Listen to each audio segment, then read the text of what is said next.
platform, that the devices, settings, and then devices, mode actions.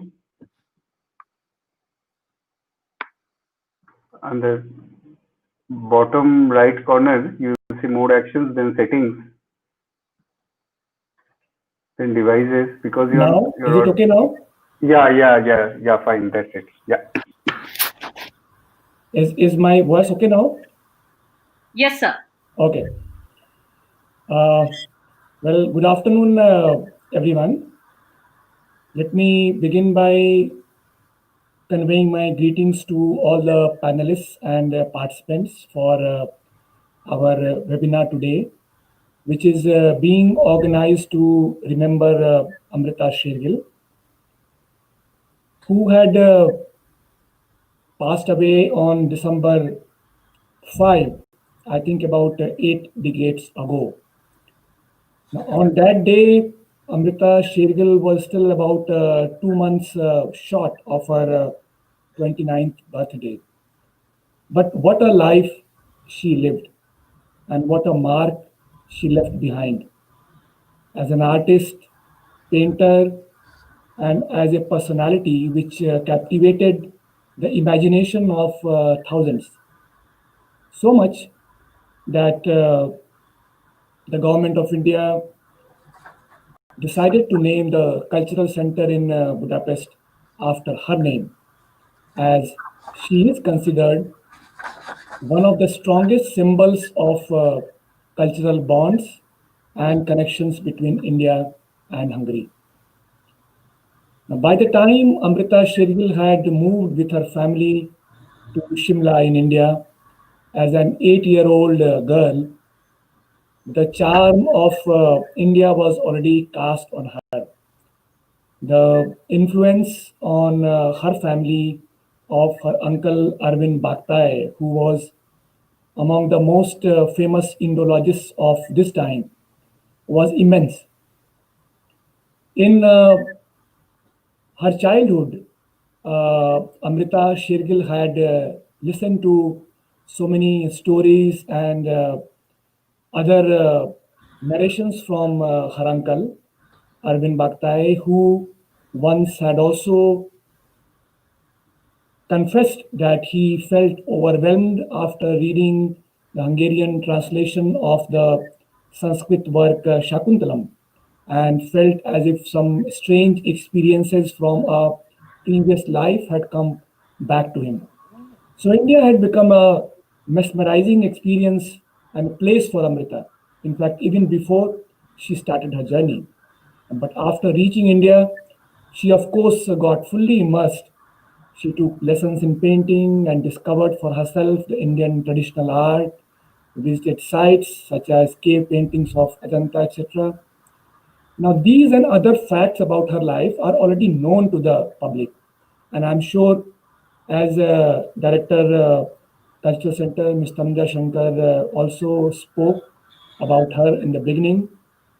There are many other facts which would be brought out during the webinar today.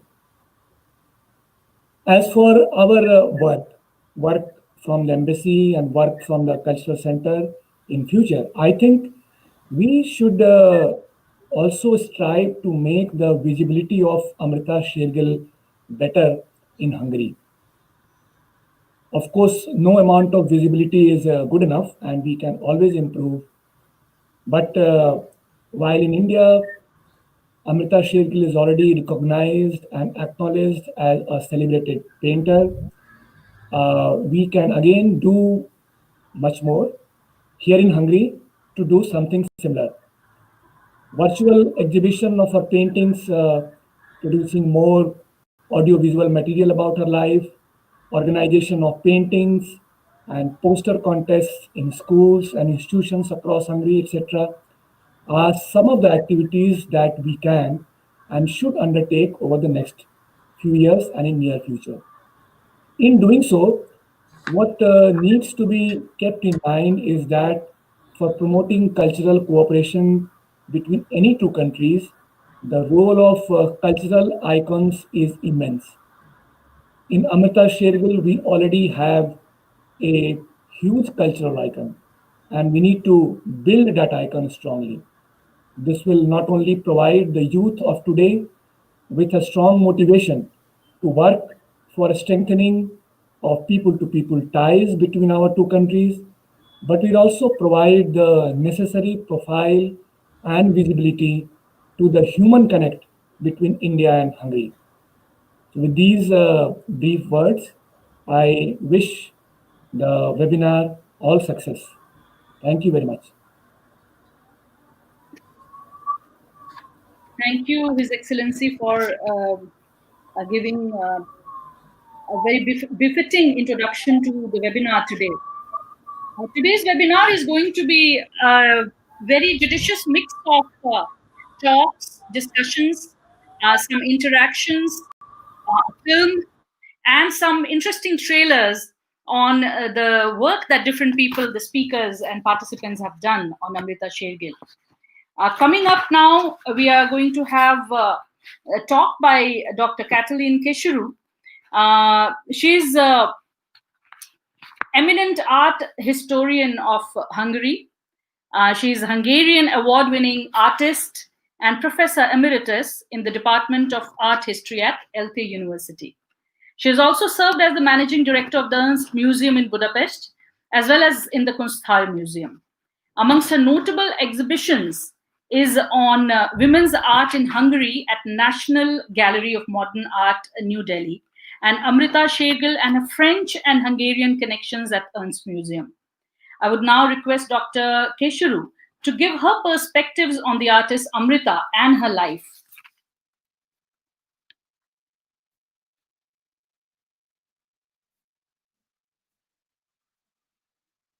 Ma'am, you are on mute. Can you please unmute yourself?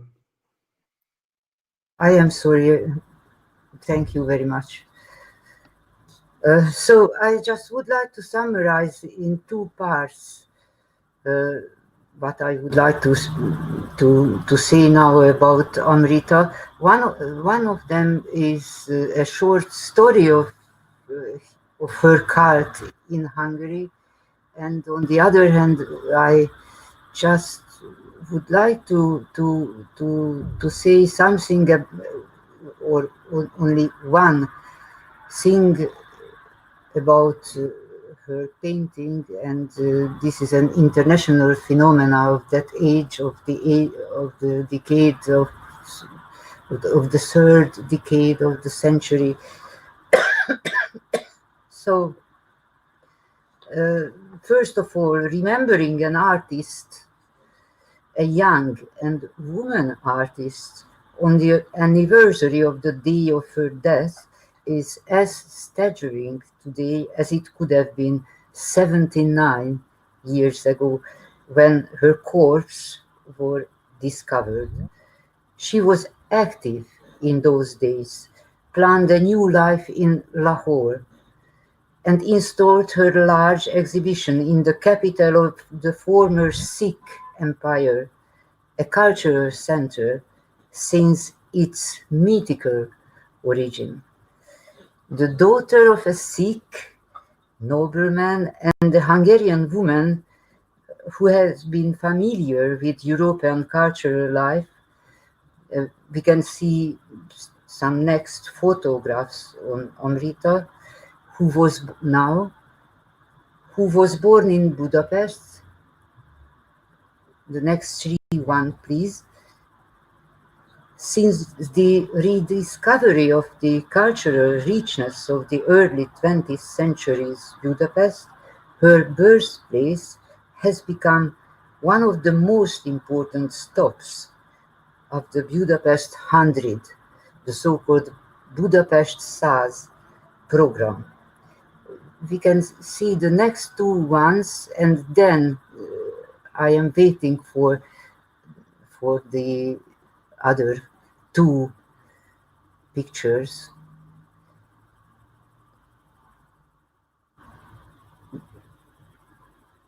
It is not accidental. The first European exhibition of her oeuvre was organized by the Ernst Museum Budapest in 2001. Thanks to the Indian Embassy in Hungary, the National Gallery of Modern Art in Delhi, and the members of Amrita's Indian and Hungarian families. A part of this exhibition was shown also in Paris, the scene of her studies and successes in art at the Hungarian Cultural Institute as her first personal one-man exhibition in the West. She conquered Hungary. The catalogue ran into 2 editions. And also Indian culture has got to the center of interest again after 6 or 7 decades. The next show became more popular as her life and work, documents, photos and paintings with informative texts were printed on molinos and exhibited in the center of Budapest, on the fence of the Hungarian National Museum. Some details of this open-air exhibition appeared in those cities where she stayed during her childhood or in the 30s from time to time. They are Zebegény and Kiskunhalas. Making a more complete list of her Hungarian homes, Dunaharaszti hosted an exhibition of the photos made by the Indologist Ervin Baktai, the uncle of Amrita, organized by the Hopp Ferenc Museum of Asian Art. Exactly this, the influences of the land and customs, people of the countryside in her painting was the subject of the Amrita exhibition in Balatonfüred by the title Amrita, Shergil and Hungary. The place, please the next one, the place where, okay, so it is not here, I am sorry. The place, the Vasari Gallery in Balatonfüred is near to the hospital where Rabindranath Tagore stayed during his visit in Hungary in 1926. Showing Amrita's Hungarian connections and looking her paintings among the works of her Hungarian contemporaries. The next one, please. István Szőnyi.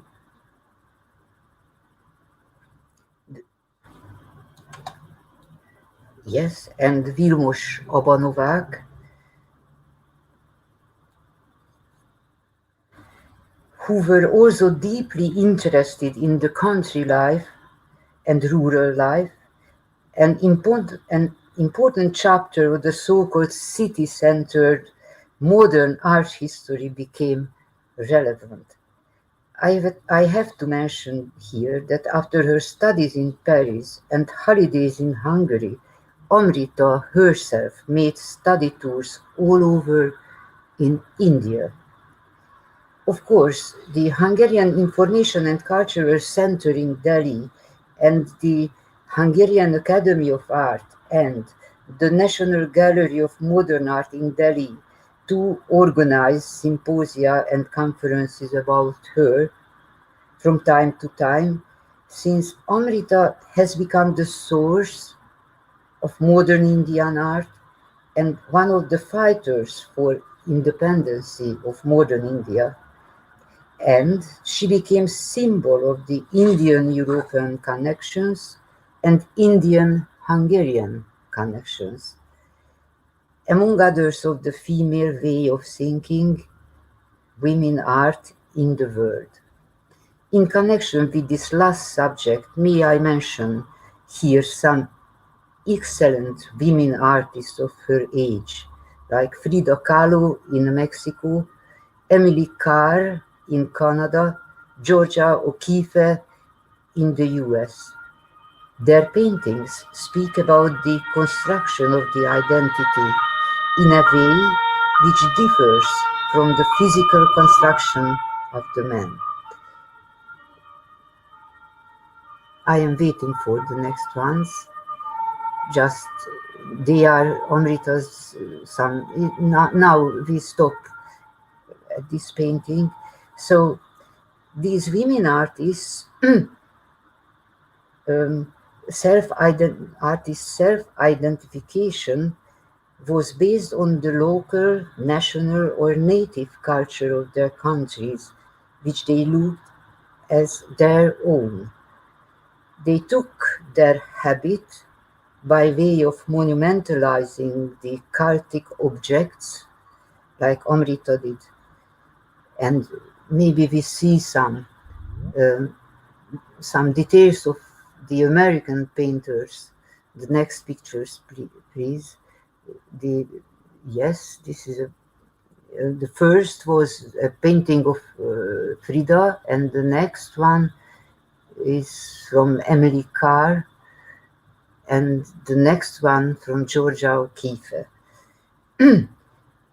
So they were getting acquainted with their customs, with the people, customs, and lands.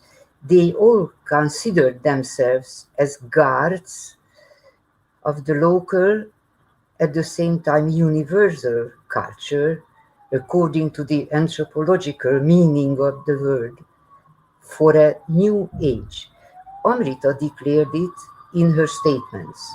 Some other elements of their stop here please, some other elements of their universalism were those of nature, as ancient symbols of life, the tree, the animals, etc., of biological and spiritual, emotional life, the life itself. We can characterize their art as authentic and exact painting with power of expression, as Diego Rivera told about the art of Frida, or by word of Mulkraj Anand of Amrita's art, painting is an enlightened, illuminated perception of the human condition. That is what I wanted to tell you, because these paintings are not parts of the modern history of isms, the so-called modernism. They are different, and they show something from the deepness, from the depth of the human being, and I hope that we never forget them. Thank you very much.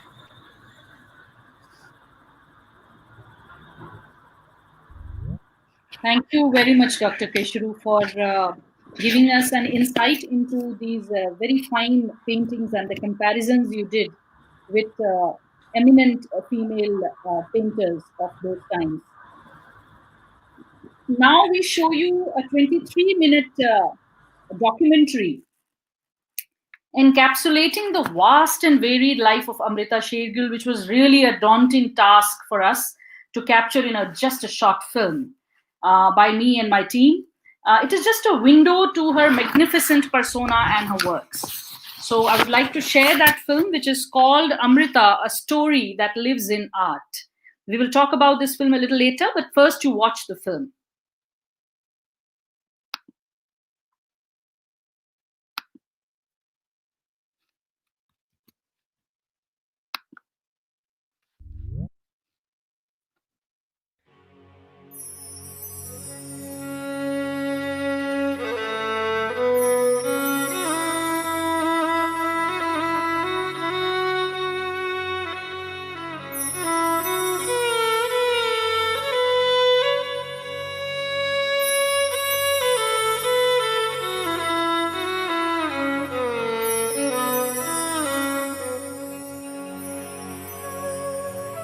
Azt hiszem, hogy mivel ő Közép-Európában, pontosan Budapesten született, félig magyar, félig indiai szülőktől, ő egy közép-európai leány, akinek indiai az apja, az anyja pedig egy olyan családban nevelkedett, amely mindig nyitott volt a világ minden része iránt, tehát Amrita gyakorlatilag ebbe a közösségbe született bele.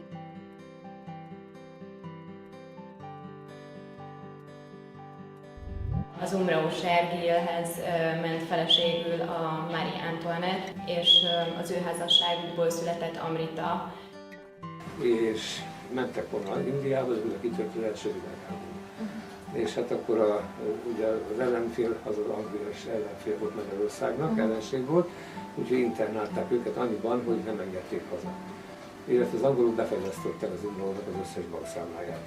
És akkor egy darabig laktak a született téren, béreltek egy nagy lakást, elfogyott a pénzük, nem volt magánpótlás, be voltak az összes számlák, akkor költöztek ki Nagyérhámékba, Dunaharasztig. Most a Dunaharaszti ház ma is megvan, szépen nézett ki, egy nagy ház volt az út mellett, az országút mellett. Volt benne egy kis kápolna is, az kert felé, meg volt szökőkút is, ami mai napig megvan.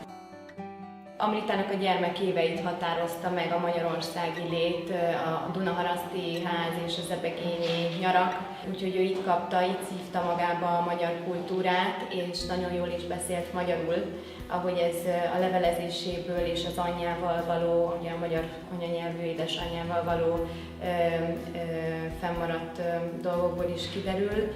Dr. Székely István és Amrita Shergil, az ismert indológus, Baktai Ervin révén áll egymással rokonságban. Székely István elbeszélése nyomán tudhatjuk meg a legtöbbet Amrita személyes életéről, Baktai Ervinnel való kapcsolatáról.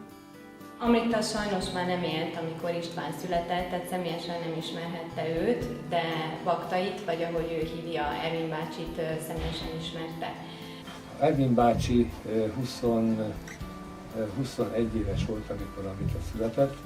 Amrita mint kisgyerek rajzolt, valóban szeretett rajzolni. Ervin bácsi akkor már, akkor még nem indológusként, nem az indiai filozófiával foglalkozott, hanem festőművész akart lenni. Mint festő nézegette a rajzait Amritának. És a kis 5-6-7 éves gyereknek a rajzain úgy látta, hogy nagyon tehetséges, azon kívül, hogy tulajdonképpen gyerekrajzok voltak. És ezt próbálta segítgetni Ervin bácsi, de tekintettel arra, hogy ők visszamentek Indiába, a 20-ban vagy 21-ben, amikor lezajlott az első világháború és már a békekötés megtörtént, elkerültek egymástól. Baktai Ervin 26-ban ment ki Indiába, 3 évig kint volt, nyilván a családdal találkozott elsőként, mielőtt neki állt volna 3 évig utazgatni, és hát akkor már ő látta Amritának a tehetségét, látta a képeit, akkor már azt hiszem nem volt szükség arra, hogy segítsenek benne. Én azt hiszem, hogy ő döntött el, hogy ő festőművész lesz, hiszen visszamentek Indiába, attól kezdve ő bontotta, ő építette fel a saját művész életét, ő kezdett el festeni, talán autodidakta módon is, vagy esetleg ott segítette is valaki a festészetbe. Amikor visszamentek, tulajdonképpen akkor fedezte fel Indiát. Nem a csillogást, a villogást, hanem az embereket, a hétköznapokat. És tulajdonképpen azért volt nagy, mert ha megnézzük Indiának a művészetét, főként a képekben megnyilvánuló művészetet, ott nagy része általában ilyen csillogó, villogó, keleties hangulatú képek, ezzel szemben amit a képei viszont az egyszerű embereket ábrázolják. Az állatokat, az elefántokat, a tevéket és az egyszerű embereket. És különböző szituációkban ezeket az embereket, mit tudom én, a mennyasszony felkészítik az esküvőre, van egy ilyen képe. Úgyhogy ő a másik oldalt, az igazi Indiát kezdte el festeni, és ezért is különleges volt Indiának a művészeti életében. Van egy érdekes dolog, ami nem csak egy egyszerűen női kérdés, hanem egy alaposabban megvizsgálható kérdés, ez a kultúrához való ragaszkodás. Tehát Amrita egy magyarországi kultúrában nevelkedett, ami egyúttal nemzetközi volt, európai, úgy értem, hogy operába jártak és színházba, és őt ez rendkívüli módon befolyásolta a fantáziáját, többek között a színekkel kapcsolatban is, a színgazdagságát, a képei színgazdagságát.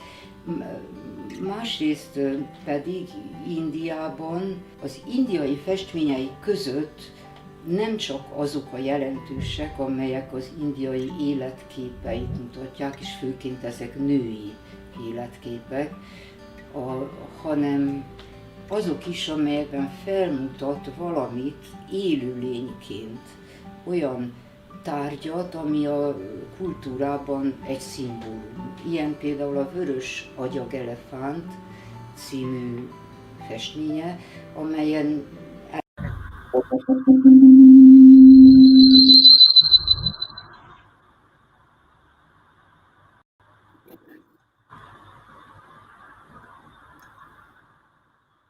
once again share the film. I think there was some issue.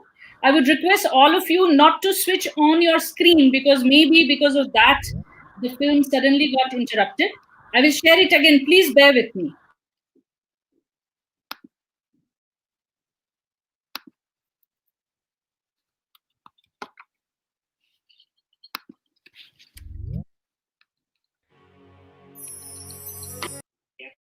képek, hanem azok is, amelyekben felmutat valamit élőlényként, olyan tárgyat, ami a kultúrában egy szimbólum. Ilyen például a Vörös agyag elefánt című festménye, amelyen elevenen megy az erdőben egy vörös agyagelefánt, ami Indiában kicsi tárgyként majdnem minden lakásban ott van, egy indiai sorsszimbólum vagy életszimbólum. Ez Amrita. Most ha megnézzük, például Frida Kahlónak is van teljesen hasonló képe, és szintén tájba helyezve, de akkor már érdemes megnézni azt a festményt is, amit ugyanebben az időben, 30-as években járunk, egy kanadai női művész, Emily Carr festett, hasonlóképpen egy ilyen totemisztikus állatról az erdőben, és ugyanakkor ott van a homályos szálakon, de szintén magyar származású, a nagyapja magyar volt, Georgia O'Keeffe-nek a korszak legismertebb amerikai női művészének a képeit ismerjük azokról a különös állatkoponyákról, amelyek abban a kultúrkörben voltak, vagy rendelkeztek mitikus karakterrel, amely kultúrkört ő rendszeresen látogatott, ez a Pueblo indián kultúra, tehát ez a 4 művész életében ez egy érdekes kapcsolat, hogy a kulturális identitást ilyen módon is megjelenítették, miközben természetesen a képeiket nézve nem ez az érdekes, hogy ők megjelenítettek egy kulturális identitást, hanem az, hogy ezek élővé, képesek voltak festőként élő karaktert adni ezeknek a kis faragott vagy csiszolt tárgyaknak.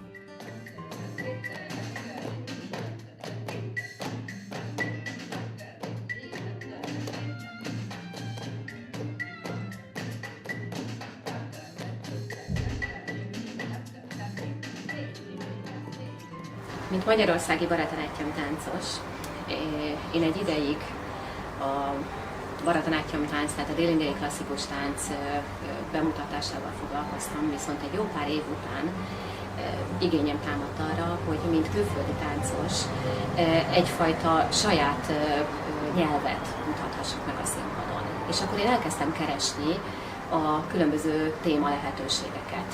Olyan témákat, amik vagy nemzetköziek, tehát teljesen mindegy, hogy melyik ország táncosai adják elő, vagy pedig olyat, aminek magyar vonatkozása van. Így jutottam el Amritához is. Amrita ebben az utcában született, ahol én lakom. Ennek az utcának a másik végén, és van ott egy emléktábla, azon a házon, ahol Amrita született, és hát ezzel látszik, hogy 1913-ban jött a világra a főutcában. Én pedig úgy gondoltam, hogy 2013-ra, pont 100 évvel később készítek egy táncjátékot az ő életéből. Minden könyvet elolvastunk, amit csak felleltünk ugye Amrita életéről, megpróbáltuk megérteni az ő cselekedeteit, megpróbáltuk megérteni, hogy mi miért következett, mi mihez vezetett, hiszen Ugye egy táncnyelv az egy nagyon elvont színpadi nyelvezet, tehát ott egy rezdülés is sokat jelent, mert az érzést kell átadnunk a közönségnek, nem tudunk nagyon sokat beszélni.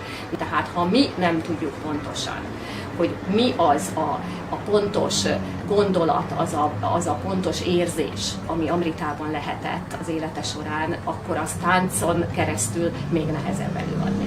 Amrita Indiában európai volt, Európában indiai volt. És hogyha ebből a szempontból nézzük, akkor ebben a légüres térben tudott ő valójában egy olyan magas szintű művészetet létrehozni ennyire rövid idő alatt, mint amit hát létre is hozott.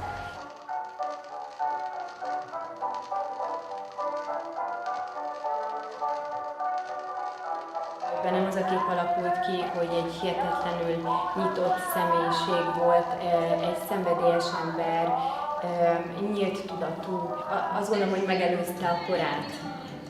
Ezért van a személyek körül szerintem még mindig egy ambivalens érzés, mert akire Gauguin hatott, meg tényleg a párizsi szalomból jött, egyszer csak berobban Indiába, elhiszem, hogy borzolja a kedélyeket, de sokszor még ugye európai viszonylatban is borzolta a kedélyeket azzal a szabadosságával és nyitottságával, amit magáénak tudott. Nyilván ezt egyfelől otthonról hozta, főleg az édesanyja vonaláról, hiszen ő volt egy nagyvilági, európai művelt nő, aki nagypolgári szalonokban, családi rendezvényeken zongorázott, és ő is nyitott volt a világra.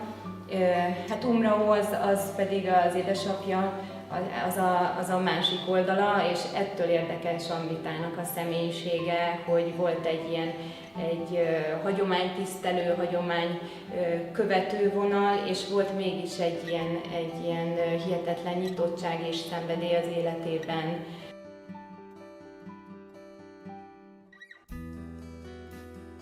Az első munkái Magyarországon készültek, és gyermekrajzok, illetve akvarellek.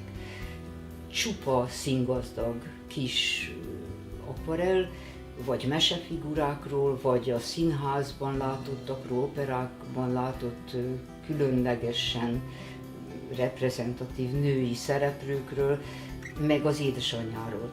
Ezek nagyon élénk fantáziáról és élénk színvilágról tanúskodnak, de hát meg kell mondanom, hogy a festészetnek nincs is más alapja, mint a szín. Szín nélkül az már nem festészet, ami van, az rajz vagy valami más. Amrita tanulmányai idejében Párizsban fedezte fel magának Gauguint, aki a 19. század végén nem az impresszionisták módján, hanem a folyamatos színfelületeket, összefüggő színfelületeket alkotva rendkívül élénk Tahitiben és a környező szigetvilágban megismert kultúrák színvilágában festette a képeit. Ez rendkívüli hatással volt Amritára. Jó lehet, ő 30 évvel később kezdett hivatásosan festészettel foglalkozni, tehát Gauguinhez képest kései az, amit ő fontosnak tartott a művészetben elmondani, de mégis ez a forrása volt annak, hogy meg tudta csinálni India festészetét. Úgy értem ezt, hogy ő személyesen úgy gondolta, és valóban páratlan volt abban, hogy felkutatta az indiai miniatúrákat, történeti miniatúrákat, ugye hát azok 17-18. század régiónként különböző miniatúra művészet van Indiában, és ő a kapcsolatai, barátságai révén amit lehetett, mindent megnézett, de végigjárta kelet-indiai partokon ismert még a 6., 7., 8. századból származó falfestményeket is, hanem például a kocsini Matancseri palotának a barokkori falképeit is, amelyek elképesztő színgazdagok. Tehát ő azt látta, hogy Indiának egy hallatlanul intenzív színekben gazdag művészeti múltja van, és ő ezt a maga friss módján kortársivá akarta tenni, és ezt meg is tette. Tehát voltak művészettörténeti példái, és a választott példaképe Gauguin mellett ő a hazai, indiai festészet múltjára hivatkozott. Az ő számára a test és az európai kultúrában, ahogy a test adott volt a reneszánsz óta, az akt és ennek a jelentősége, ez számára teljesen magától értetődő volt, szóval mögöttes szimbólumokat nem rejtettek, tehát Frida megcsinálta a beteg test, vagy a sértett, vagy kiegészítésekre szoruló női testnek a jelentőségét. Ő fölépített belőle egy valóban, még a szimbolikusnál is nagyobb jelentőségű alakot, amelyben a megkonstruáltság fontos. Az, hogy ő ezt vállalja, beépíti az egyéniségébe ezzel együtt, tehát az összerakottságával és a rengeteg fájdalmával, meg az azon való túlemelkedéssel együtt működik a teste. És a működés szó itt a legfontosabb. Az Amrita esetében ilyen nem volt, ez nem játszott szerepet. Tehát ő egyszerűen, ahogy az európai festészet története kínálta, ő a női testet az szerint jelenítette meg, és ez számára jelentőséggel bírt, szóval volt identitásképző szerepe, sőt kifejező ereje is ennek, különösen ezen a két leányon, de ezen túl nem. Tehát a Frida Kahlo története teljesen komplex, és arról szól, valóban a női identitás megalkotásáról szól, gyakorlatilag és művészileg is, és a női identitásnak a helyhez, a kultúrához, kötődéséről is, mindenről lehető legszélesebb értelemben. És ez egy rendkívüli teljesítmény volt. Amrita esetében ez azért másként zajlott, és ez abban is megmutatkozik, ahogy a társadalmi mozgalmakban részt vettek. Tehát manapság szokás a feminizmusnak is különböző típusait megemlíteni, de ami közös a kettejükben, hogy Mexikóban is, meg Indiában is az amúgy is létező társadalmi mozgalmakba illeszkedtek tulajdonképpen az ő a női életforma, az elfogadható, sőt a kiemelkedő teljesítményeket nyújtó nők támogatása, egyáltalán a nő alávetettségükből való felemelése, ez mindkét országban nagyon fontos része volt az általános társadalmi mozgalmaknak. Amrita önarcképei, amelyeken meztelenül ábrázolja magát, önvizsgálattal párosulnak. Ezek a képek mindig életének valamely fordulópontján születtek. A Két lány című festménye tökéletes példája ennek. A kép egy fehér és egy barna bőrű fiatal lányt ábrázol.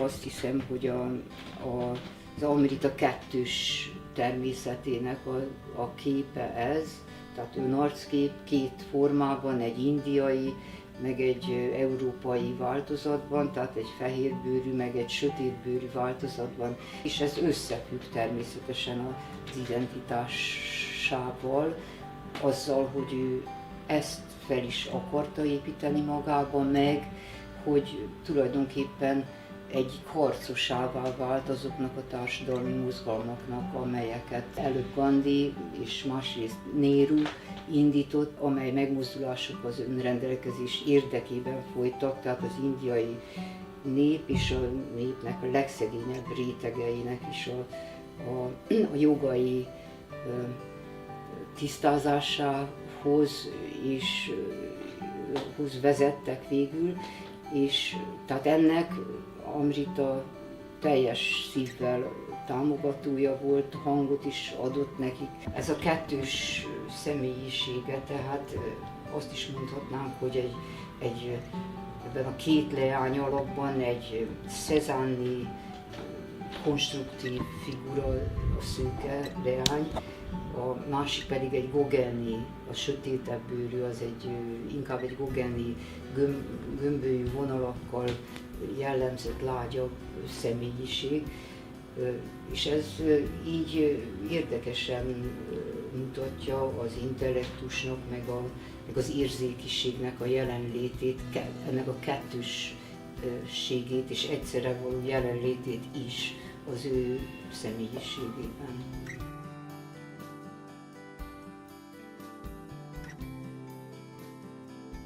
Azt gondolom, hogy az a magyar, aki magyarnak vallja magát, és Amri is félig magyarnak vallotta magát, ahogy magyar neve is volt, ugye Dalma, tudjuk. Tehát egyfelől én őt magyarnak érzem, tehát hozzánk tartozónak is érzem, másfelől azt gondolom, hogy akit Delhiben a Modern Művészetek Múzeumában kiállítanak, arra méltán lehetünk büszkék mi is, és hogy nagyon sok magyar művész szorodott szét a világba, aki méltánytalanul el van feledve. Amrita is szerintem ezeknek a sorát gyarapítja, és ezért is örülök ennek a programnak, hogy minél szélesebb körben tudjuk terjeszteni azt, hogy van nekünk egy Amrink, akikre büszkék lehetünk, és ugyanannyira indiai, amennyire magyar.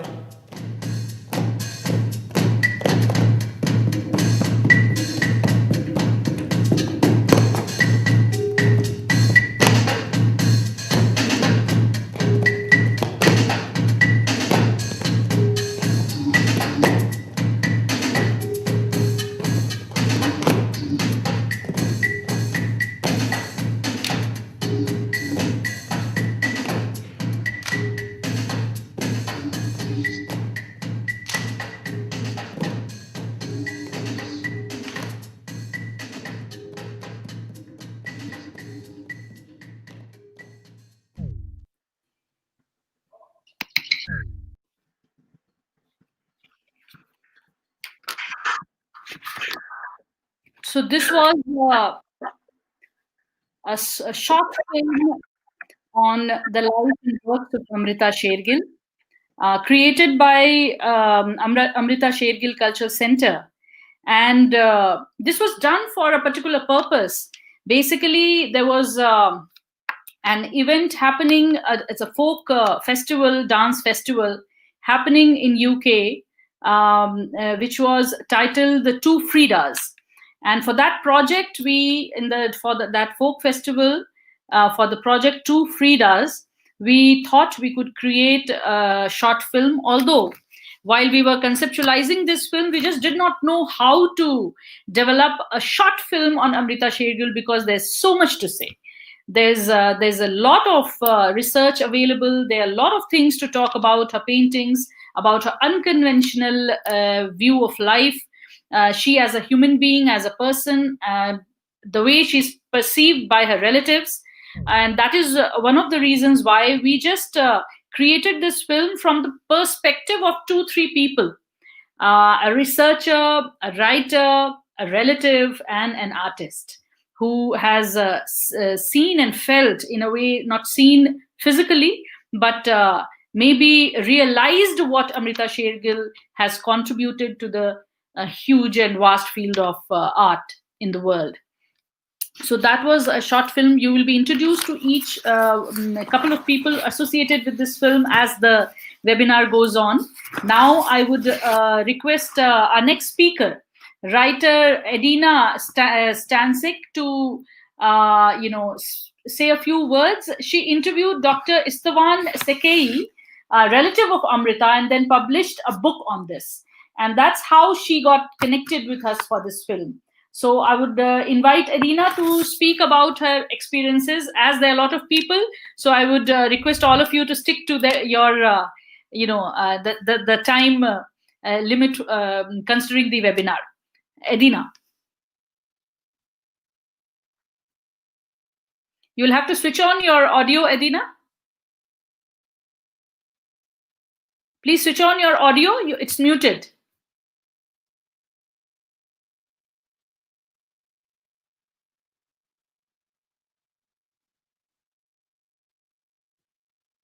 You can refresh yourself, refresh the page and come again, please. And now, could you hear me? Yes, now we can hear you. Okay. So, nice to and welcome everybody. I would like to thank you this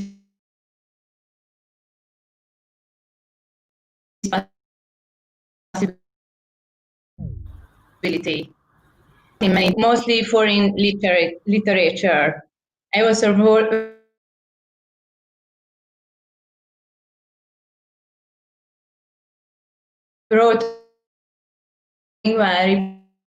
relatív István Székely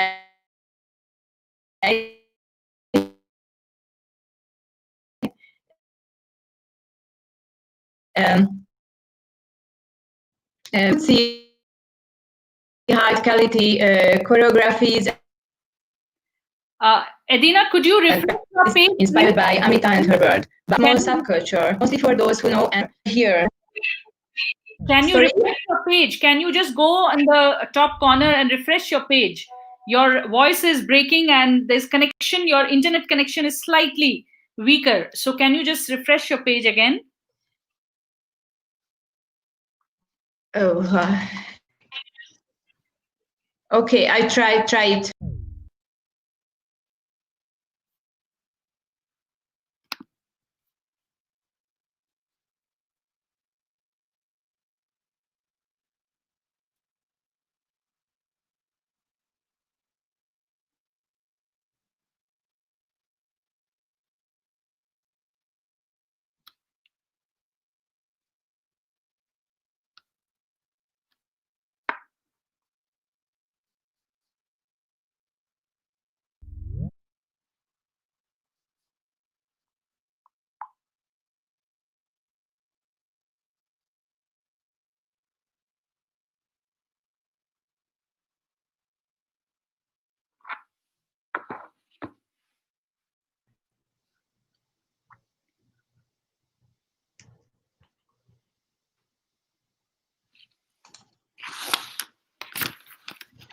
Could you hear me now? Yes, Edina, we can hear you. Okay. Okay. Yes, please start. Okay. So nice to see you and welcome everybody. And I would like to thank you. It's possible. So. We have talked about Amrita's life and her and art in many different ways. We can read many books about her, but it's true, mostly it's foreign literature. I also wrote a bilingual report book with the help of her relative, István Székely. We could see high quality choreographies and performances inspired by Amrita and her world. But all this only rich people who know and are interested in her and her art anyway. Big question, Hungary, here is how to bring Amrita and her art closer to those who do not yet know her. Unfortunately, in Hungary, only 1 in 100 people may have heard about her name. Also, her person, no one in India, this can be her in one or more cities or to which she was connected, such as Budapest, or Shergil.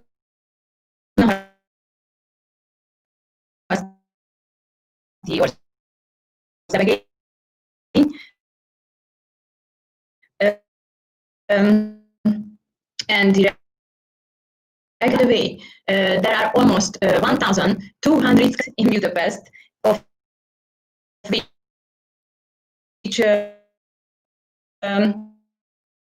only initiation. The name of the project is Wonder Women Budapest. A team called Long Step nominated 10 women in 5 categories last year and put them to the vote. In the painter category, Amrita won the competition. It's great.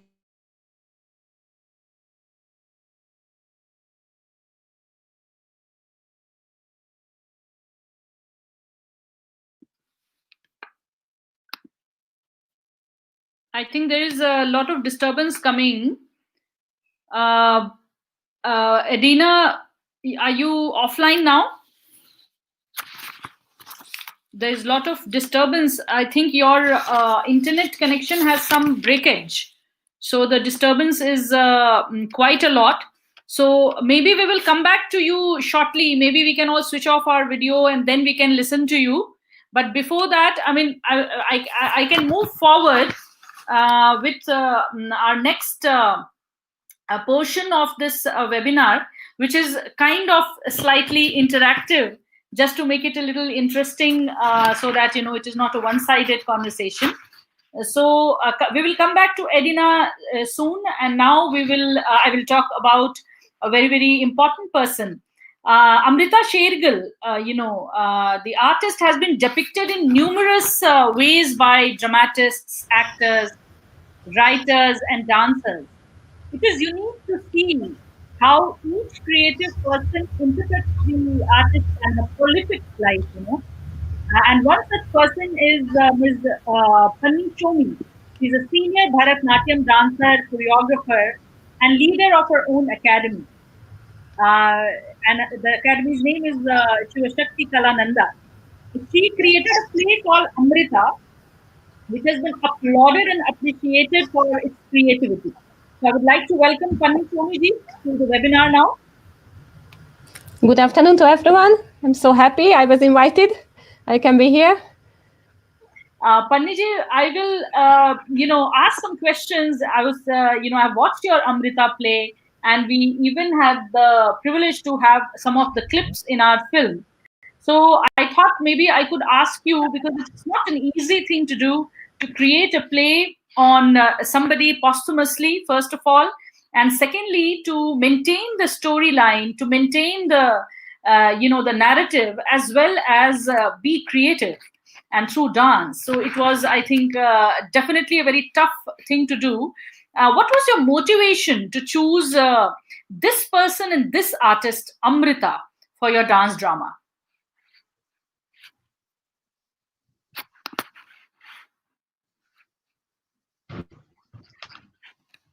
Your audio is off, Panni ji. So when creating a dance drama, it's always important to think that the topic is important. And it's not only important to you, but it might be important to your audience also. And in 2013, it was not a question what this theme should be, because that was the 100th anniversary of Amrita's birth. So it was definitely important from my side to create a dance drama. She was actually not the first painter I chose for the theme of creating the dance drama. The first was Elisabeth Brunner. And of course, she has a totally different life and different story. But I felt that Amrita Shergil's life in a dance drama would be a hard thing. And yes, it was hard. Because in a short life, there were so many feelings. And when you make a dance drama, it's not, there's no possibility to tell a story with words. We have to tell the story with movements. We have to tell the story with hand gestures, with facial expressions, and of course with Bharatanatyam. Bharatanatyam is a classical Indian dance. And telling the story of a painter who is half Hungarian, half Indian, and I have the tools of dance to tell that story is quite difficult. Actually, it started with watching all the paintings we could catch hold of. We were discussing it with all my dancers. We were talking about her. So for long weeks, actually, we were talking about her. We had to capture those points, those important feelings or turning points of her life that has to be captured by the dance drama. But how difficult was it to portray her unconventional personality and her life choices? It was not difficult. It was not difficult. After you find those points you want to depict, and you are sure about your story, and you can feel that somewhere Amrita has entered yourself, and I feel her, then it is not difficult. And it was quite a good point that among my dancers, there is Kincső Pető, who became the main character of the dance drama. She played Amrita Shergil. And she actually, even now she feels that this was one of her main roles of her life. And she was a great help because she could act as if she was really Amrita. So we created a story. It might be our story, our version of the story, but I think showing it on stage, we could give a feeling to the audience. And it's not a happy story, but I could feel that while you think it over, how a painter could live in India but feel as a European and be somewhere in between, it is quite similar to our feelings, being European dancers, but showing Indian classical dance in Europe, and somehow being partly Indian, but partly European. And we are also somewhere in between. So we could share a kind of feeling with Amrita. And it was actually an interesting way how we could find the scenes, how we could make them a real dance drama. I have seen the drama, and I have seen the way you have blended the traditional classical Bharatanatyam with the experimental format of body movements and shadow play, the music, the various types of properties you have used. So what was the thought behind it to make it into like an experimental project? It's always a difficult thing when you want to create that point. When a painter is walking, for example, in an Indian street, and of course, all of us have seen Indian bazaars and Indian markets. And just imagine that she is walking there, and she can see a scene of a painting, a character or two characters or something. And then what happens then? And then somehow on the stage, we have to show that all the rest of the world disappears. And only those two characters or those two objects or whatever the painting would be remains. And that can be depicted with the help of lights, with the help of shadows, with the help of good dancers who learn when to stop, and through these kind of effects and these kind of things and thoughts, we could figure out how her inner feelings might have been. I still feel that Amrita needs to be talked about more in Hungary as well as in India. People need to know her as an artist and as a human being. How have the audiences taken your dance drama in Hungary, and have you performed it in India? We have performed it only in Hungary. In India, we haven't had the opportunity to perform it. Hungarian audience liked it.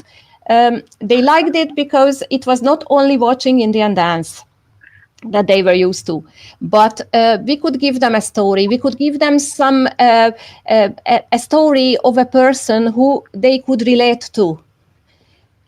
Though it was not a happy ending, it was not a happy story, it was not something that they could laugh at.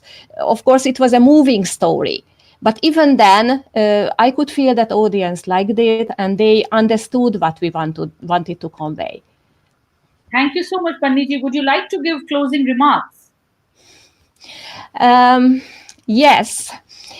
As you mentioned, our inner feeling is and our inner wish is to once go to India and perform it there. Of course, now it's not a possibility. We know that very well, but maybe in the future, it would be nice to present it to the Indian audience as well. Thank you so much, Pandiji. Thank you so much for sharing. Now we have another artistic persona who has lived and depicted Amrita Shergil in as true form as possible for anybody. Before I invite our next participant guest, Ms. Navjot Randhava, an actor, to speak, let us have a look at the short clip from one of the events she has participated, where she performed impromptu. So let's just see a short version of that particular event.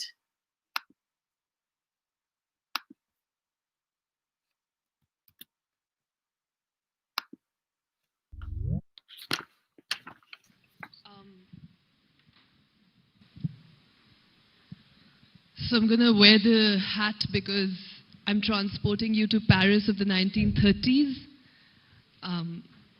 I'm sorry, I don't have a set to do that, but hopefully this is the opening monologue of the play that I just did. It's called Everything She Wants, Amrita and Boris.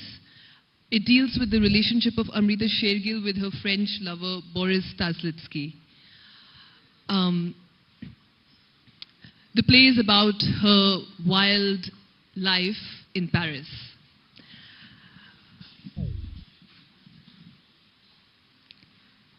When I was a little girl in Budapest, I used to imagine a world without any doors and locks, without any bolts and barriers.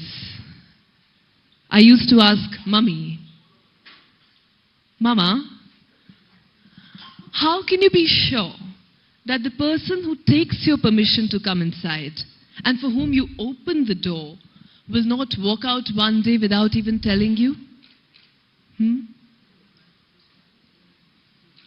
And I would ask my sister, now you tell me, now look at me. How can you not be sure that the man who comes in from out of the blue, he engages in no foreplay, goes into you like a knife? He will surely awaken you from your deep sleep, right? From the blind reverie that you were not even aware you were in. And therefore will stay on in your not so expected out of the blue awakening, even if he, the no longer stranger, the no linger stranger, leaves in search of something else the next morning. And then sometimes I would gather courage and I would even ask, Papa, how do you know who stays and who leaves? Maybe that one woman who only came to your house once has stayed on forever, even if you can't smell her perfume in your attic anymore. But this other woman who's been living with you for 10 years now, left your bed long ago. The day she started differentiating between diamonds and rust, forgetting that we will all be damned one day. And the moon will be full again after a few empty, sleepless nights. Have you ever wondered what this world would have been like if there were no locks and no keys? I could have strayed into your man's arms without being afraid of a doorbell ringing, or you turning up at the door with your set of keys to give your man a surprise. And you know what? You could have come anytime into my house, joined me and Mummy for dinner, and the three of us could have sat around a table and discussed something like, I don't know, you tell me. Poetry? Fashion? Philosophy? Okay, fine. Ignore poetry, philosophy, fashion. But one thing we could have done is we could have thrown feminism out of the window, because we would have been in a world where it was not bloody needed.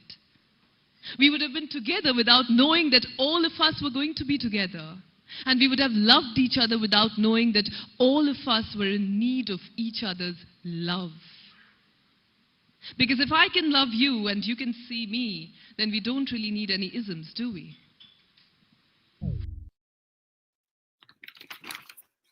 Just a short clip to introduce our next participant, Navjot. Navjot, she is an artistic director at Andretta Arts Academy Company. About her play, of course, Everything What She Wants, Amrita and Boris, is an Indian-French-Hungarian play on some not so well-known aspects of Amrita's life. The actress said Amrita's personality is very close to her, as she has discovered many commonalities in the two, both their lives. Navjot discovered her biographical implications with Amrita when she began her studies in Paris. She realized that their origins were the same, that they had studied in France, and that they both had ties to Hungary.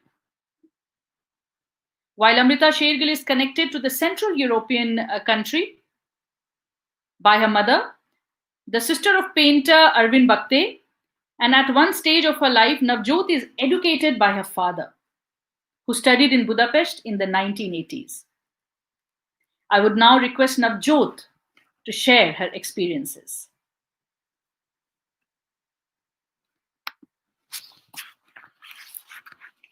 You will have to... yeah, right. Thank you so much for that introduction. It's so wonderful to be here, and it's so wonderful to see Kathleen Ladik, my director, and Joseph. They've been a very important part of my journey. I have been listening to everybody's stories, how they feel connected to Amrita, and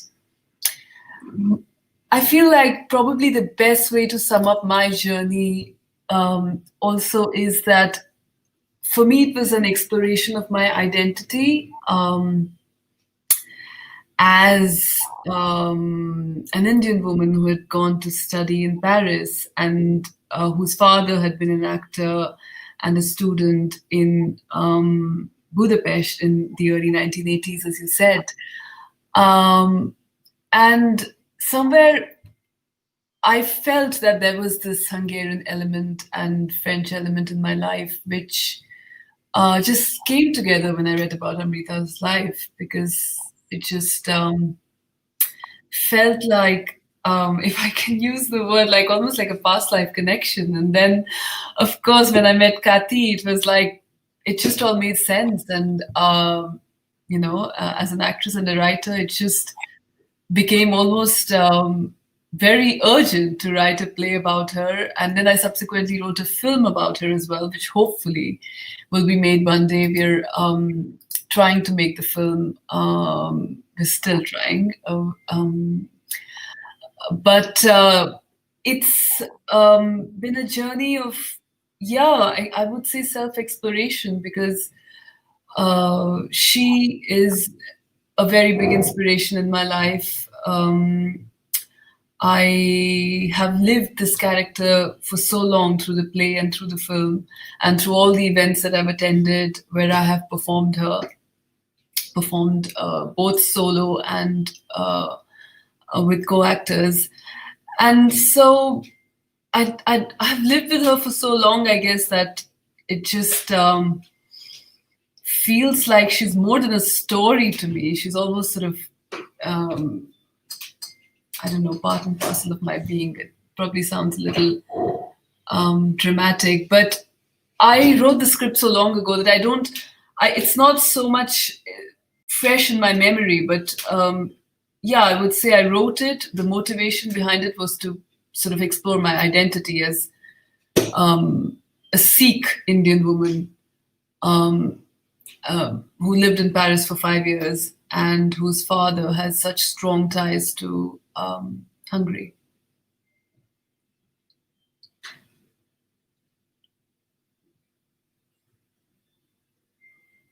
Would you like to ask me something? I can't hear you. Sorry, I had muted myself. Yes, Navjot, while playing this extremely passionate and I would say, in fact, unconventional character, what preparation did you have to do? Number one. Number two, did you also go through some of the angst and pain and some of those ups and downs that the artist might have gone through her life, a very, very young life? Mm-hmm. Yes. So first I'll answer about the preparation. So because I've studied theater and film both in Paris, so I was a student of theater at École Internationale de Théâtre Jacques Lecoq and at Acting International for film.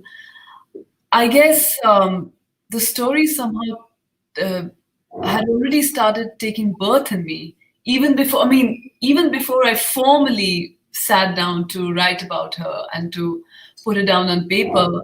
I feel like whenever I had to choose a theme for my performance or even when we did the student film, I feel that somewhere that spirit was in me.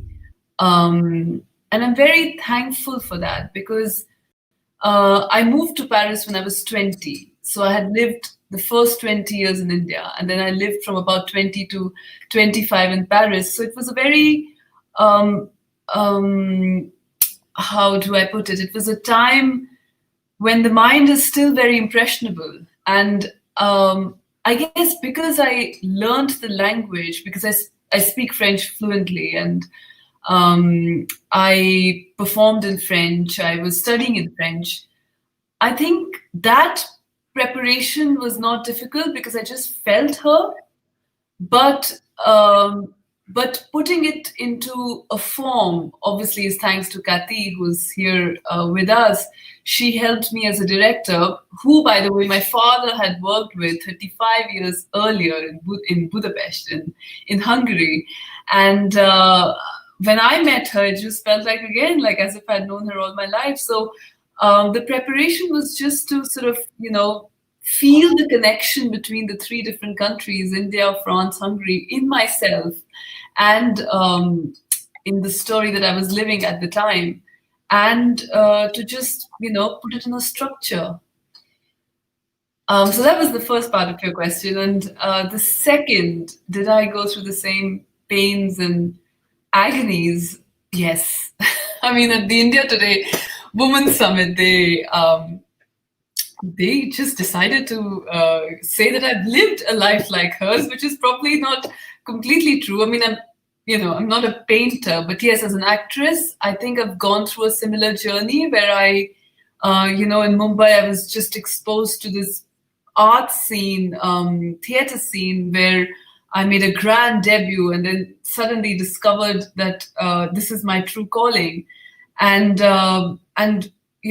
the same happened in Paris. So I kind of was exposed to this world of art through extremely wonderful people. I met some beautiful, lovely souls. But I guess it's part of every artist's journey to go through those ups and downs where, sometimes you kind of don't really know how to reconcile different aspects of your identity. And that, for me, my art is about that. It's about exploring identity. And Amrita Shergil is a very important character that I speak about, that I write about, that I'm still trying to make a film about, because she represents that identity struggled so well. Because of course, you know, she had this lovely life because she was half Hungarian, half Indian, but then there was also that struggle because of mixed identity. And I have now married a British man and I live in London and I've just given birth to a daughter who is half British and half Indian. So that journey continues of exploring what it means to be mixed, you know, in spirit and in physical body. And I guess as artists, we have this wonderful opportunity to portray that through words and through beautiful dance performances like I saw of Paniji, and kind of give the audience the chance to also connect. And I think the most beautiful part really was getting all the feedback. And I still have got all these, you know, messages on Facebook and on different social media where anonymous people have written to me and said how it really did something to them to watch that performance, especially, of course, women. And even at the India Today Summit, it was like this magical experience where, with all these, you know, women coming up to me later and saying, you know, thank you. So I guess that was very fulfilling, and all the agonies and the pains kind of, you know, get washed away with that kind of return of love. Thank you so much, Navjot. In fact, there are two things that probably can be seen from what you have said. One is, of course, to, as an artist, to go through that whole angst and the pain and the happiness and the various shades of the artist. On the other hand, it is very, very important for all of us who are appreciating an artist or a piece of work of an artist to also give it back to the artist in different ways, to make people aware about that artist, even if that artist left this world at a very, very tender age of she did not even reach 30. So I think it is a commendable job what you are doing. Thank you so much. I could just thank you, but if I could just add one little thing. And yes, I mean, very true. And I feel like it's important to show all facets of her life. And her life has so many different facets that probably none of us can ever achieve that goal. But, you know, as much as we can, because there was France, there was Hungary, and of course, India. Like, for me, I focused on France, of course. I met all the people that she was sort of, you know, related to in France. I tried to meet whoever is alive today. But I feel like it's very important to focus on different parts of her life because a lot of it is not talked about. Absolutely. And we really hope that you will be able to see your dream come true of making a film on Amrita. I think it would be very, very good for all the lovers of Amrita and her works. Now, I would like to know the perspective of the director, Kathleen Ladik. She's the director of the play Everything What She Wants, Amrita and Boris, to share her views as well briefly. And I would also, of course, hope to hear Edina again in case her technical issues are okay. Then after Kathleen, we could quickly listen to Edina again. So now Kathleen.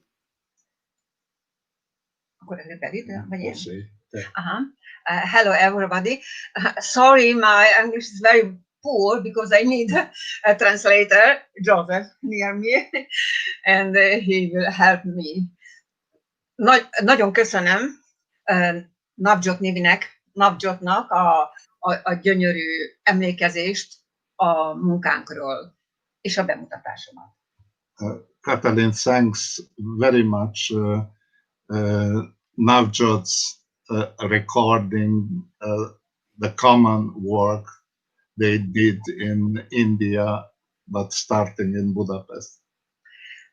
Számomra ez a meghívás, Navjot meghívása Indiába egy álom volt. Nem reméltem, hogy az életben valaha Amrita Shergil és India valósága válik számomra, és ezt Navjotnak köszönhetem. So it was a dream that came through that Navjot invited Katalin in India. Practically invited us in India, and we could work together. Amikor elkezdtük a munkát, illetve hát ennek a Amrita és Boris darabnak a munkáját, megvalósítását, a drámának a megvalósítását, rájöttem, hogy Navjotnak azonos problémái, gondjai vannak, hiszen ugyanabban az életkorban van, mint Amrita Shergil volt. Tehát az önmegvalósítás problémájáról volt szó Navjotnál és Amrita Shergilnél is. When they started to work on Navjot's drama, Katalin understood that maybe it's the same identity problem that Amrita Shergil and Navjot had. So something very common between them. A kreativitás az a lényege Navjot életének is, és Amrita Shergil életének is, hogy hogyan valósítsák meg magukat, melyik stílusban. Navjot ír, színésznő, míg ugye Amrita Shergil valójában nem csak festő, hanem életművész is.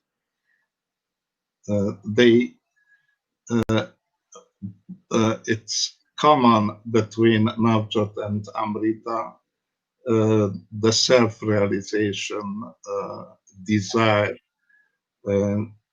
and to find the best way for expression.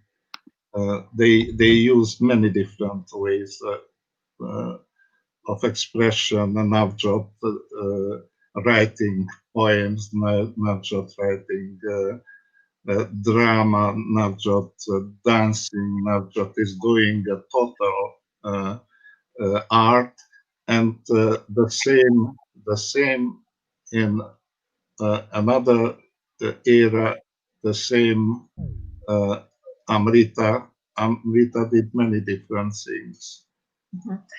Amikor elkezdtünk dolgozni a drámán, engem elsősorban a multikulturális gyökerük érdekelt.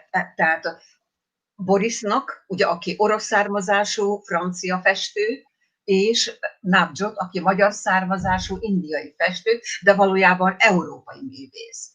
És itt bevonom magunkat is, én, Aladi Katalin, a multikulturális környezetből származom, a Balkánról, Jugoszláviából, ahol sok nemzetiségű él. És Navjot is egy nagyon sok nemzetiségű kontinensről jött, és valójában az európai művészet hatása alatt élő is. It's very interesting. Practically, there are three identities that have similar essence. The different roots, the multicultural environment, living in East and West in Europe in the same time. Katalin comes from Vojvodina, from Balkan, from Yugoslavia, talking different languages, finding her identity between different cultures. And the same was with Boris Taslitsky, the same with Amrita. Hát én most, amikor elkezdtünk dolgozni, párhuzamosan bejártuk azokat a helyszíneket, ahol Amrita élt, született. When they started to work, Katalin wanted to see Katalin together with Navjot, just went to the house of where Amrita was born, and then so practically all the environment where Amrita moved. And now we are trying to show a few pictures. A drámában, a színdarabban valójában én az archaikus indiai művészetet és a modern, korszerű európai drámának az ötvözetét próbáltam megvalósítani. Katalin just wanted to realize a combination of different style of traditional and modern style. És nagyon fontos volt a darabban a szenvedélynek a hangsúlyozása, mert a szenvedély az, amely jellemzi Amrita művészetét. The most important for her was the passion of Amrita. Fölkerestük Amrita szülőházát Budapesten, és ez az emléktáblán. This is the house of Amrita in Budapest. Then we went to Shimla. Nem mozdul. Nem mozdul. Hát nem megy.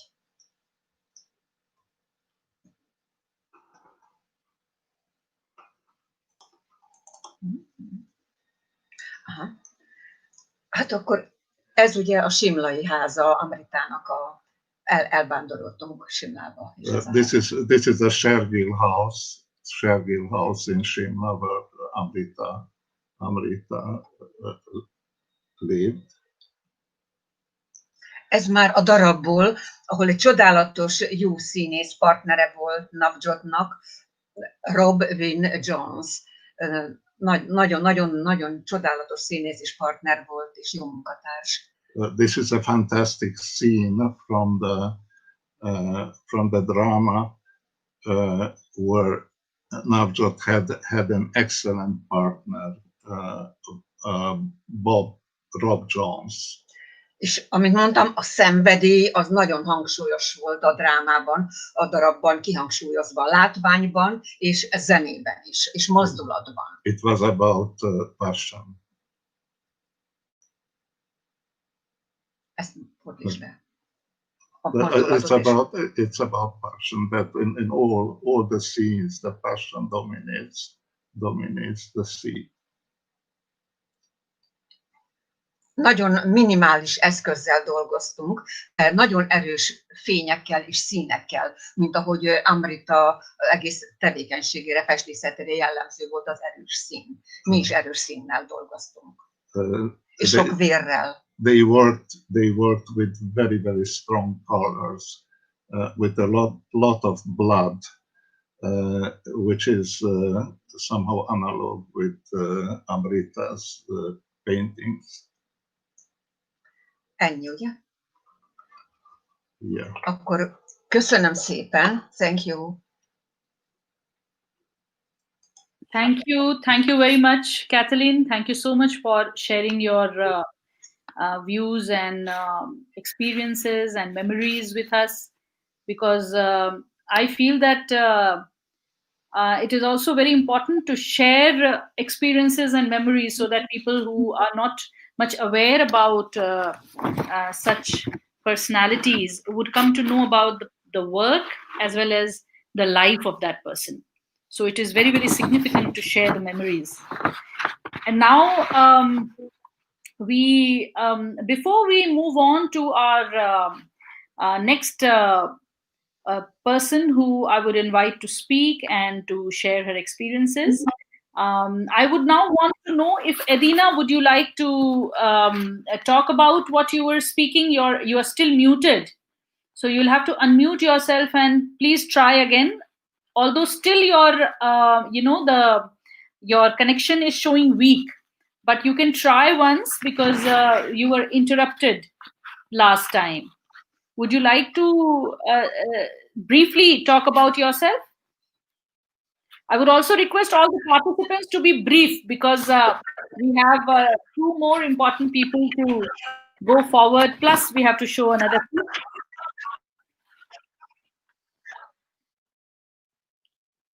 Edina, do you think you will be able to speak? Or shall I move ahead? I can come back to you at the end.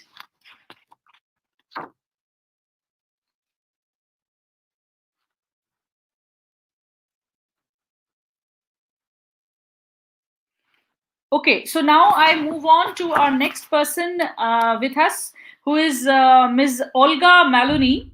She's the art director of Billingham International Folklore Festival of World Dance, who will tell us about her project, The Two Fridas, where she juxtaposed both Frida Kahlo and Amrita Shergil to this project. That is one of the reasons why we had made that film, to give a very different perspective on Amrita Shergil. So before I invite her to speak, I'll just show a short clip of her project, The Two Fridas.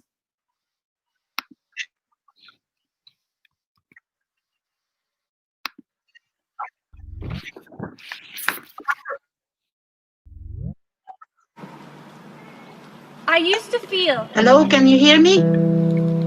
like the strangest person Can you hear me? in the world. Hello? And then I thought, there are so many people in the world.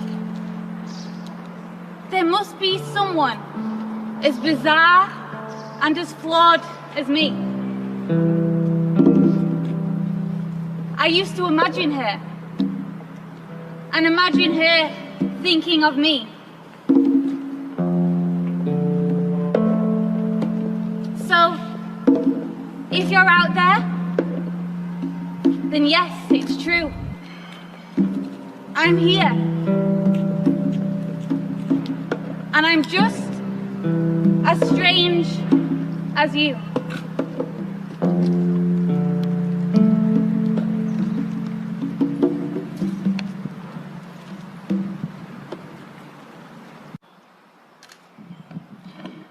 Watching paint dry doesn't have to be a boring thing. Imagine watching Frida Kahlo's painting dry, or Amrita Shergil. Watching their paint dry and their work come to life, that would be fascinating.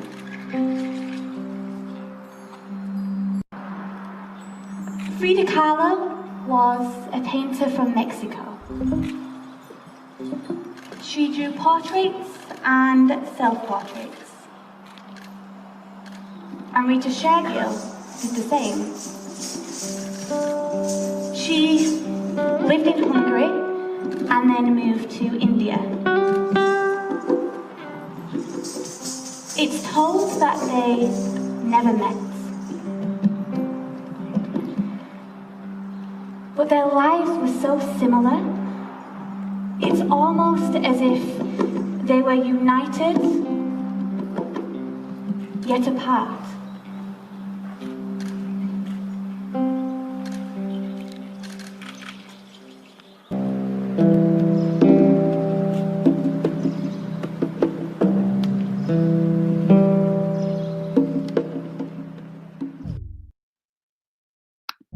I would request Olga now to speak and have her discussion with her team members. I would request you to keep your discussions and your talk together so that it is easier for the people to understand. Olga?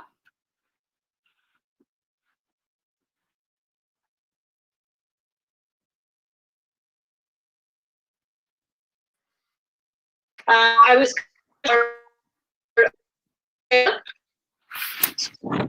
for the people to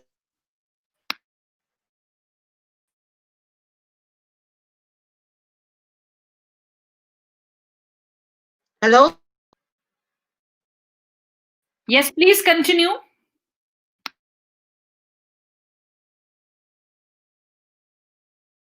In fact, I would request everybody to switch off your video, and Olga, you can also switch off your video and then you can talk. So maybe that would improve the quality of your connection.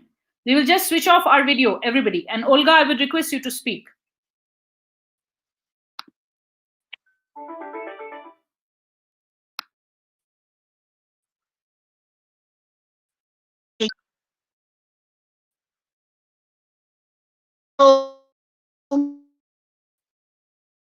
turn the video off and just.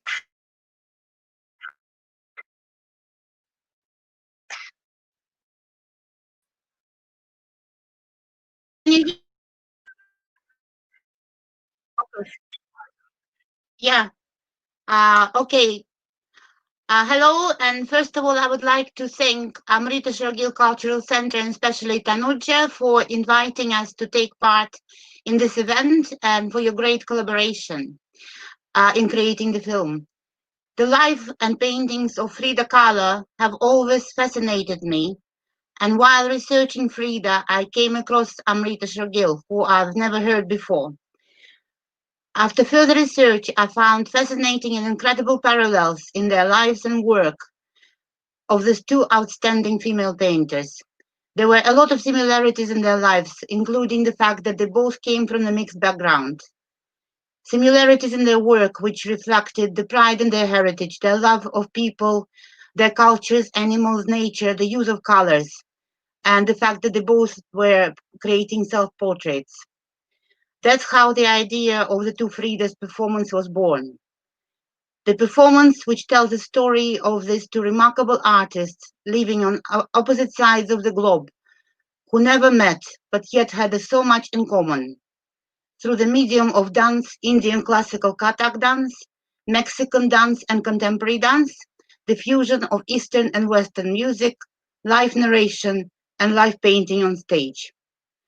After developing this initial idea, I invited Balbir Singh and his dance company, our festival's dance company in residency, to work on this project and develop the ideas further.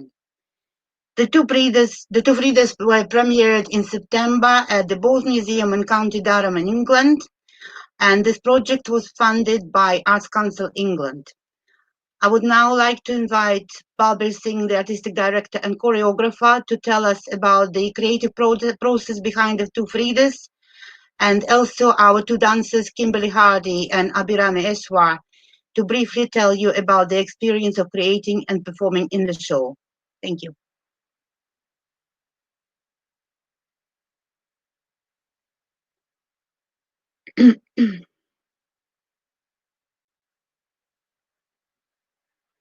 Understand. Olga?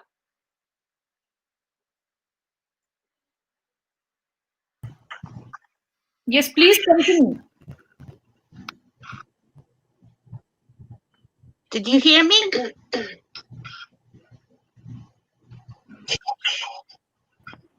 Understand. We can hear you. Yeah.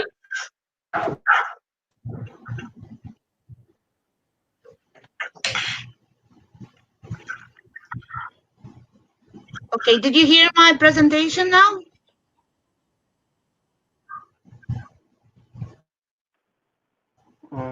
You have to share your screen. I switched the video off because the sound was not coming through. Yeah, now you need to go to your window that you want to present. Minimize this. That's fine.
What are you trying to show? Please, can you tell me so that I can help?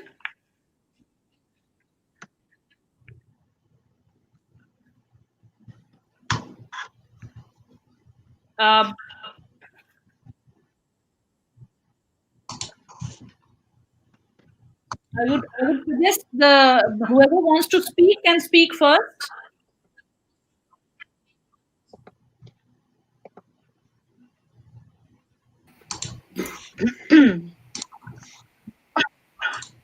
Hello, can you hear me? Yes, we can hear you. Hi, my name is Kim and I am a dancer from Balvia Sing Dance Company, and I was lucky enough to work in the production of the two Fridas. I thought it would be nice if I shared a piece of Amrita's work which I found personally very powerful and influenced my role in the work and as a woman. Amrita's self-portrait, with her hair tied back, a red lip and a blue top, is the piece that I am choosing to talk about today. In this piece, you can see her looking soft, beautiful, and powerful.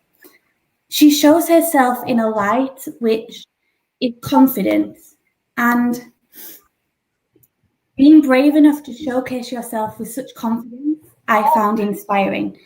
Her work captures everyday people living day-to-day life, and through her paintings, you can see the beauty of such simple activities. She captured the moments others might not notice, and by sharing self-portraits with her looking confident but soft and wise yet humble, to me it's a way of taking note of who she was at that time, giving a platform to herself even if others might choose to walk past, and allowing time to acknowledge herself. And that to me feels incredibly powerful and liberating as a woman and as an artist.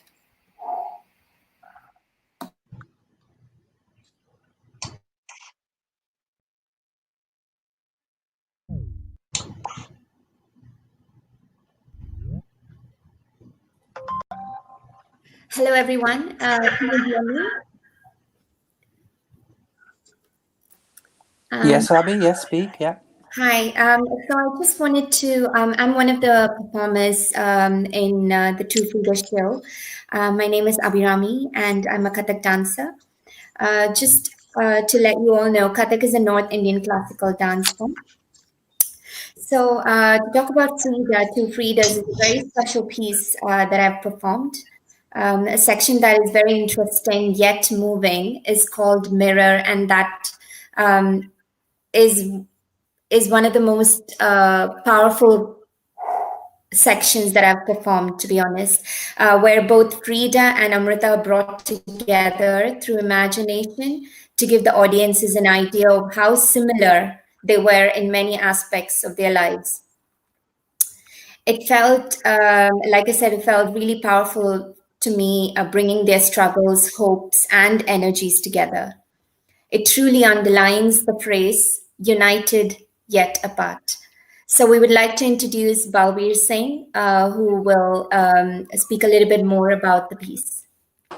Great, thank you, Abby. Am I heard? Can you hear me? Yes. Yeah. Great, lovely. So this was a fantastic collaboration and source material to use as a starting point. And the phrase, Amrita being the Frida Kahlo of India, we realized didn't do her justice. And if she was the Frida Kahlo of India, then Frida Kahlo was the Amrita Shergil of Mexico. I think in one sense that was the power, and it was difficult to have one in the shadow of the other. And the united yet apart connection was fantastic. And the Soul Sisters, especially in a time of lockdown, and in terms of making the work and that special connection we find, and with the two Kathak dancers, with the contemporary Mexican connection and the musicians.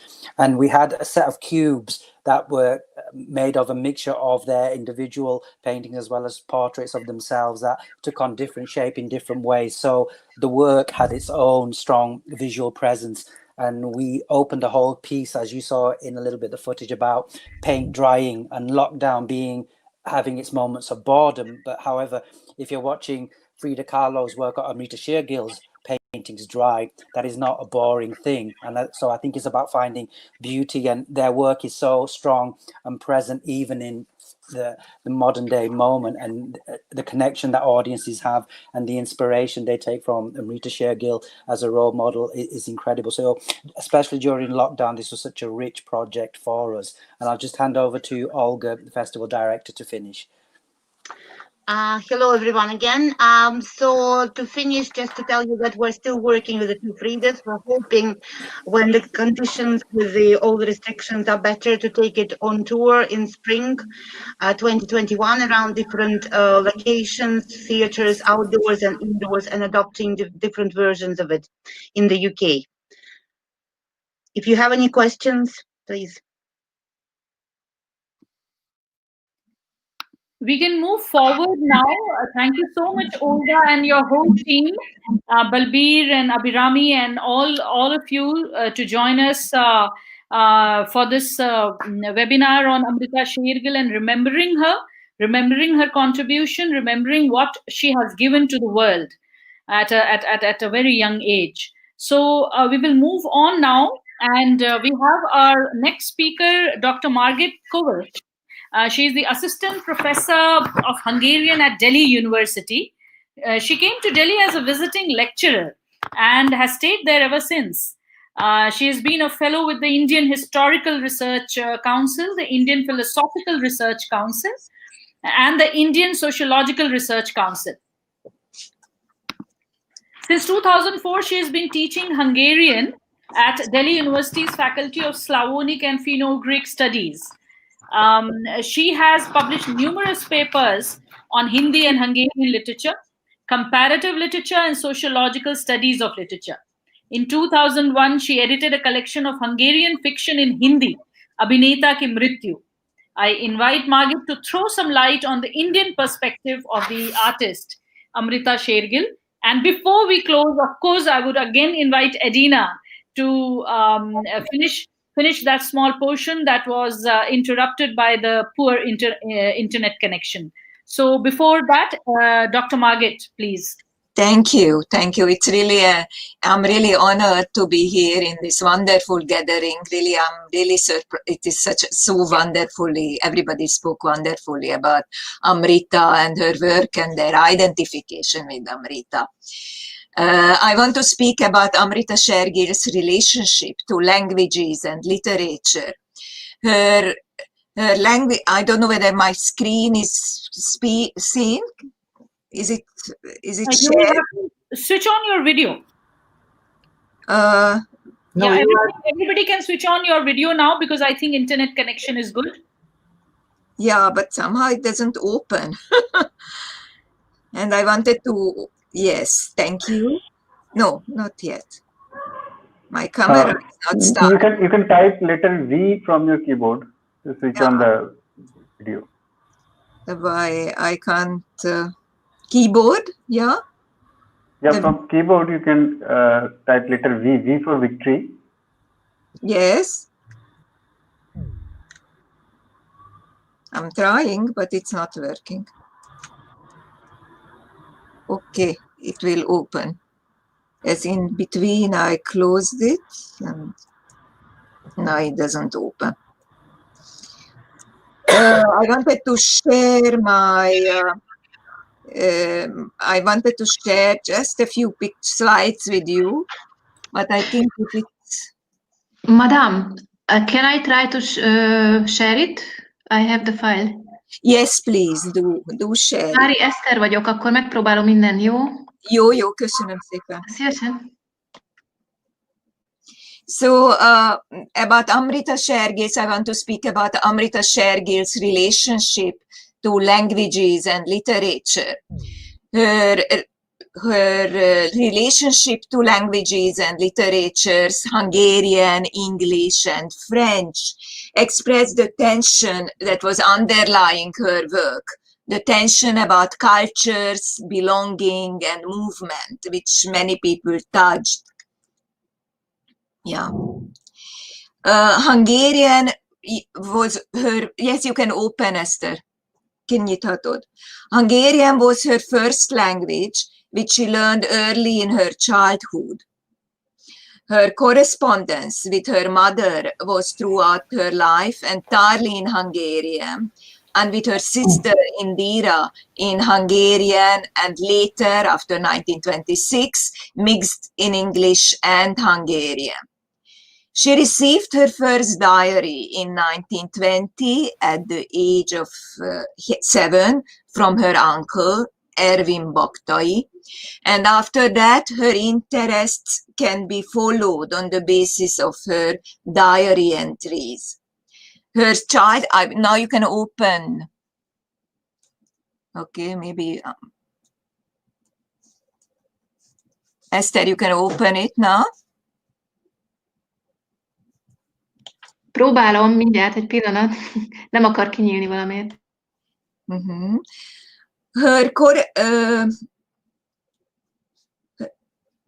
Her childhood sketches and paintings were carefully preserved and documented by her mother and her family in India, the Sundaram family. The pictures show her interest in fairy tales, the illustrated Hungarian tales and ballads, the ballads of József Kiss, like Rabasszony. So now we need that, there was an illustration of Amrita Shergil's painting of József Kiss's ballad, Rabasszony. And Slave Woman in English, and Clara Batu, and also scenes from Jókai's novel, Szegény gazdagok, Poor Rich. The painting Untold is Love. Oh, maybe I can share it now.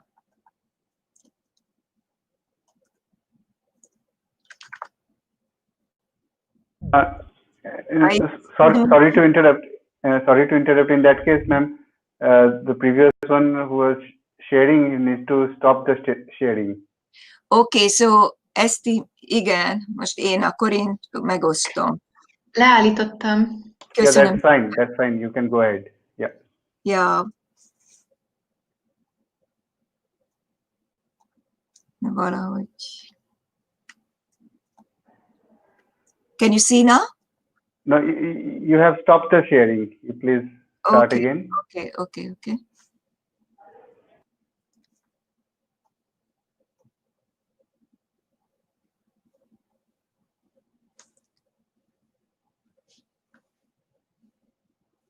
It's not coming for some. Okay, so this is József Kiss, Rabasszony, Slave Woman, painted by Amrita at the age of 11, and more Jókai's Szegény gazdagok, Poor Rich. The painting Untold is Love by János Arany, presented here, was done in 1924 at the age of 11. Toldy's meeting with his love, Piroshka. This painting was also selected for the cover of the Hindi translation of János Arany's ballads and poems published in 2018. And here in the back of the book, we see the note of the mother, Toldy és Piroshka, from János Arany's Toldy. Her interest in modern Hungarian literature led her to modern Hungarian poetry and prose, first of all to Endre Ady, but also Frigyes Karinti, Dezső Szabó, and Áron Tamási. She was also interested in French and English literature, Verlaine, Baudelaire, Proust, and Joyce, but her real love was for modern Hungarian literature. As she wrote to the critic Karl Kandlwala in 1937, my passion is modern Hungarian literature and poetry. Finally, I would like to speak briefly about the poem of 31 lines, the poetic collage she created from 5 other poems in 1934. It is a lyrical confession about herself, her being an outsider, and her surrounding against the background of Pest and Paris. Though it is a poetic collage, she changed the order of lines, the words, a method which is often used by postmodern poets. Here I would like to present the first 6 lines and later the last 10 lines of the Hungarian original and the English translations. Now the lines are numbered by me. We see fourth line, the name, her name in 2 parts, Amri and Rita. Amri is the way she signed her letters, and the second part, a more Europeanized version, Rita, about dance, new beginnings, and the desire to say a lot more and to say the truth. In the last 10 lines, we can see how the poem turns her inner tension into space. The word wait in line 27, I know peace is waiting for me in peace, tudom békével vár a béke.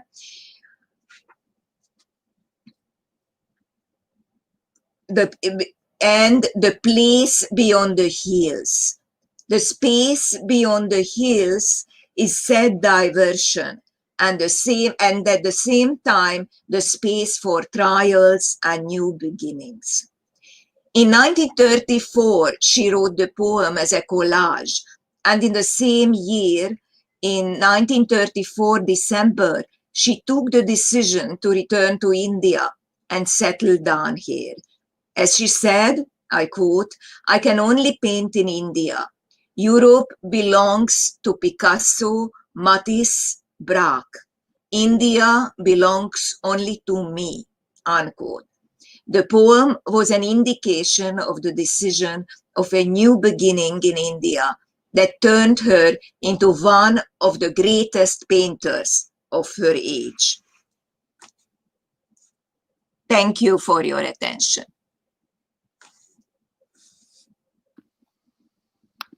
Thank you so much, Margaret, for sharing these very rare imagery and rare memories and rare work done by Amrita and her feelings. Now we have come to the close of the webinar. We have heard people who have researched on Amrita Shergil, who have written about Amrita Shergil, who have lived Amrita Shergil through their creative pursuits as an actor, as a dancer, as director, as an artist. So this whole, I think, webinar, which is right now being live streamed on Facebook, where till now I can see that thousands of people have seen our discussion. This webinar is just like a small window opening up for the people to make them aware about this excellent artist. People who probably a lot of Hungarians have not even really heard about Amrita Shergil as deeply as they should.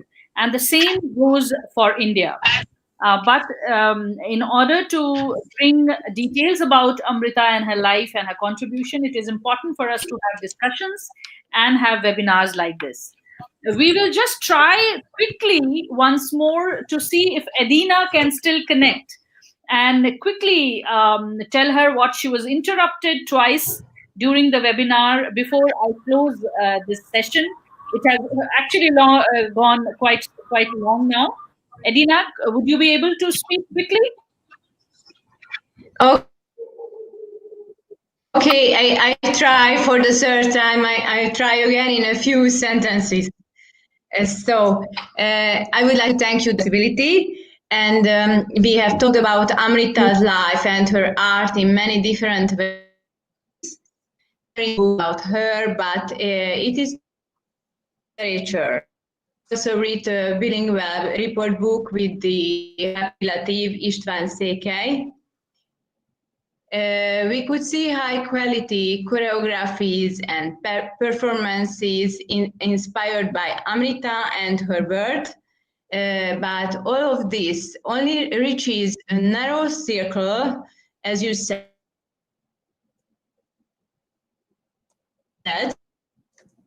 a small picture, mostly for anyway. The question here in Hungary is how to bring Amrita and her art closer to those who do not yet. 1 in 100 people may have heard about her name. Also, her person is well known in India. This can be said in Hungary. In my opinion, if we name the public space after her, connected such as Budapest, Zebegény or Dunaharaszti, and erected a public statue for her, it could help. By the way, there are almost 1,200 sculptures in Budapest, of which only 35 depict women who have a name, so not just a decorative element.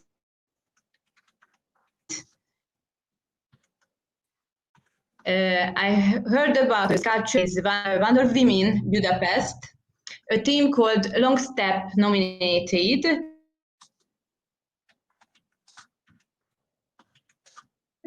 10 women in 5 categories. In the painter category, Amrita won the competition. Congratulations. However,